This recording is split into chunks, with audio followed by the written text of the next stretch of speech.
सोमवारची पस्कीची कहाणी. ऐका महादेवा तुमची कहाणी. आटपाट नगर होतं.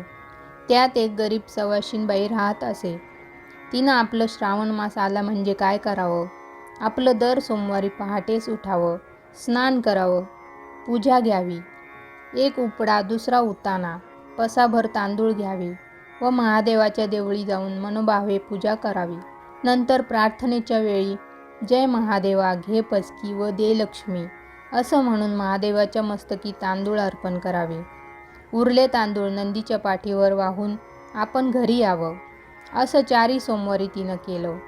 शंकर तिला प्रसन्न झाले. दिवसेंदिवस ती श्रीमंत झाली.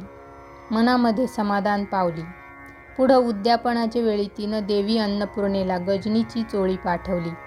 काशी विश्वेश्वराला रुपया पाठवला आणि व्रताची समाप्ती केली. शंकरांनी तिला निरोप पाठवला. अजून तुला नंदीच्या सेवेचं फळ मिळालं नाही. माझ्या सेवेचं तर अद्याप देणंच आहे. पुढं शंकरांनी तिला अपार देणं दिलं. तर जसा तिला विश्वेश्वर प्रसन्न झाला तसा तुम्हा हो. ही 60 उत्तरांची कहाणी 5 उत्तरी सुफळ संपूर्ण.